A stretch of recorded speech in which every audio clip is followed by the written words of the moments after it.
ننګرهار والي د ادارو مسؤلینو ته په بیلابیلو برخو کې لازم سپارښتنې وکړې.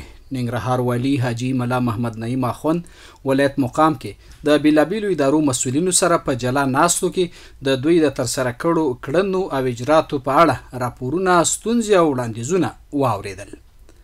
د ننګرهار مرستیال والي د ولسي وګړو ستونزې او عریضې د حل په موخه واوریدي. د ننګرهار مرستیال والي مولوي عزیز الله مصطفی د نن ورځې په جریان کې د ګڼ شمېر ولسي وګړو ستونزې، غوښتنې او عریضې د حل په موخه واوریدي او اړونده ادارو ته د قانوني اجراتو په موخه راجع کړي.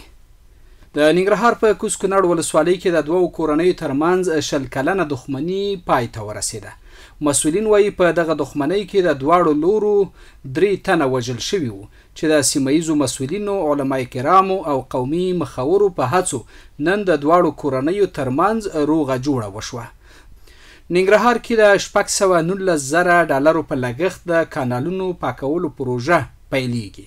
د ننګرهار ولایت په 4 ولسوالیو اچین، نازیان، سپینغر او درنور کې د 619,000 امریکایي ډالرو په لګښت د کانالونو پاکولو او نغدي مرستو سروې پیلېږي.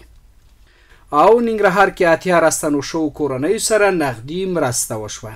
د ننګرهار کډوالو او بیرته راستنیدونکو چارو ریاست تر چتر لاندې DRC موسسې له لوري نازیان ولسوالۍ کې 80 راستنو شو معلولیت او ناروغ لرونکو کورنیو سره د څه باندې 1.3 میلیون افغانیو نغدي مرسته وشوه.